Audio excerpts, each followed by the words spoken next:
Assalamualaikum warahmatullahi wabarakatuh. Perkenalkan, nama saya Anggun Palipur. Saya dari kelas AK704. Di kesempatan kali ini saya akan menyampaikan materi analisis laporan keuangan berbasis IT. Baik, yang pertama adalah pengertian dari analisis laporan keuangan. Analisis laporan keuangan adalah suatu proses untuk menelaah lebih dalam laporan keuangan ke dalam unsur-unsurnya dan membedah masing-masing dari unsur tersebut dengan tujuan untuk mendapatkan pemahaman yang tepat dan sesuai atas laporan keuangan itu sendiri. Kemudian, tujuan analisis laporan keuangan. Yang pertama, understanding. Understanding bertujuan untuk memahami kondisi keuangan perusahaan secara menyeluruh, termasuk struktur aset, kewajiban, dan kinerja operasional. Yang kedua, forecasting. Forecasting bertujuan untuk memprediksi kondisi keuangan di masa depan berdasarkan data historis seperti proyeksi laba, arus kas, atau pertumbuhan. Yang ketiga, screening.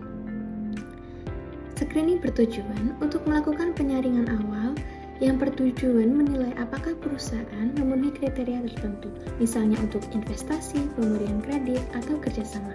Yang keempat, diagnosis. Diagnosis bertujuan untuk mengidentifikasi masalah keuangan yang mungkin terjadi seperti penurunan profitabilitas, masalah likuiditas, atau efisiensi operasional. Terakhir adalah evaluating. Evaluating bertujuan untuk menilai kinerja perusahaan apakah sudah sesuai dengan standar, target, atau benchmark tertentu. Kemudian, jenis laporan keuangan. Jenis laporan keuangan itu ada 5. Yang pertama, neraca. Neraca menunjukkan posisi keuangan perusahaan pada suatu titik waktu berupa aset, liabilitas, dan ekuitas. Yang kedua, laporan laba rugi. Laporan laba rugi menyajikan kinerja perusahaan selama periode tertentu, terutama pendapatan, beban, dan laba atau rugi. Yang ketiga, laporan perubahan ekuitas. Laporan perubahan ekuitas menjelaskan perubahan pada ekuitas pemilik selama periode berjalan, termasuk laba ditahan, tambahan modal, dan distribusi kepada pemilik. Yang keempat, laporan arus kas. Laporan arus kas menggambarkan arus masuk dan keluar kas perusahaan berdasarkan aktivitas operasi, investasi, dan pendanaan. Yang terakhir adalah catatan atas laporan keuangan atau biasa kita kenal dengan CALK. Laporan tersebut memberikan informasi tambahan, penjelasan, detail, serta kebijakan akuntansi yang digunakan untuk memahami laporan keuangan secara lebih lengkap. Selanjutnya, saya akan menjelaskan mengenai teknik analisis laporan keuangan.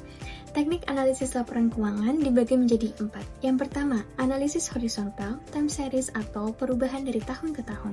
Yang kedua, analisis vertikal atau common size. Yang ketiga, teknik analisis rasio atau rasio analisis. Yang terakhir adalah analisis trend.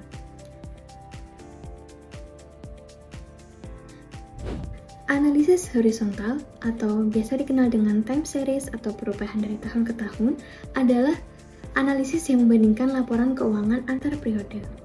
Analisis ini digunakan untuk mengukur perubahan naik atau turun setiap akun dan menilai tren pertumbuhan dan fluktuasi. Contohnya, penjualan pada tahun 2023 sebesar 1M, kemudian dari 2024 sebesar 1,3M, maka terjadi kenaikan penjualan sebesar 30%. Kemudian analisis vertikal. Analisis vertikal atau common size analysis yaitu analisis yang mengubah setiap angka dalam laporan keuangan menjadi persentase dari total tertentu. Contohnya pada laba rugi dibandingkan dengan penjualan, kemudian di neraca dibandingkan dengan total aset, contohnya adalah HPP sebesar 60% dari penjualan. Kemudian analisis rasio keuangan.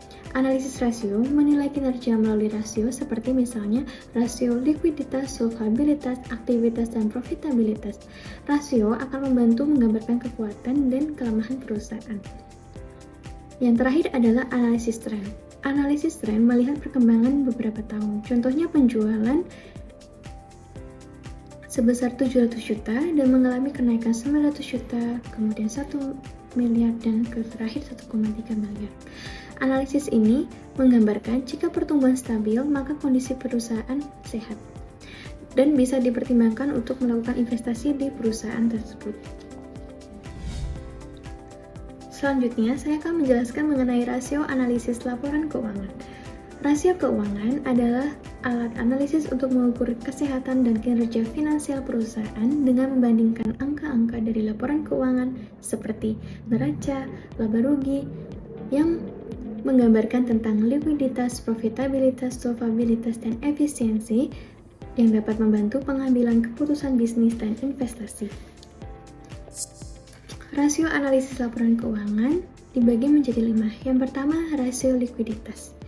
Rasio ini mempresentasikan kemampuan perusahaan dalam memenuhi atau melunasi kewajiban jangka pendeknya. Rasio likuiditas berguna untuk kepentingan analisis kredit atau analisis risiko keuangan. Contoh, rasio lancar atau current ratio, rasio sangat lancar atau rasio cepat, atau quick ratio atau acid test ratio, dan rasio cash atau cash ratio. Kemudian yang kedua adalah rasio solvabilitas. Rasio ini menunjukkan kemampuan perusahaan dalam memenuhi seluruh kewajiban yang dimilikinya.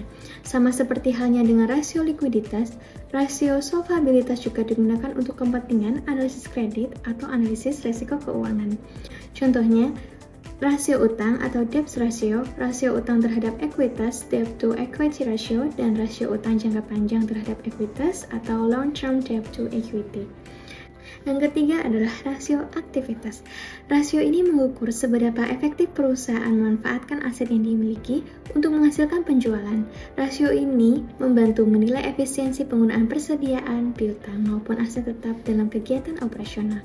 Contohnya, rasio perputaran aktiva tetap atau Fixed Asset Turnover Ratio atau kita kenal dengan FATO, dan rasio perputaran total aktiva atau Total Asset Turnover Ratio atau kita kenal dengan TATO. Yang keempat adalah rasio profitabilitas. Rasio ini menggambarkan kemampuan perusahaan dalam menghasilkan keuntungan. Rasio ini dapat dibedakan menjadi 2 jenis, yaitu rasio tingkat pengembalian atas investasi dan rasio kinerja operasi. Yang terakhir adalah rasio penilaian atau rasio ukuran pasar. Nah, di rasio ini menunjukkan bagaimana pasar menilai kinerja dan prospek perusahaan, terutama melalui harga sahamnya. Rasio ini digunakan untuk melihat tingkat pengembalian bagi investor dan menilai apakah saham suatu perusahaan tergolong murah atau mahal. Baik, sekian presentasi saya pada hari ini. Terima kasih atas perhatiannya dan saya mohon maaf jika ada salah. Wassalamualaikum warahmatullahi wabarakatuh.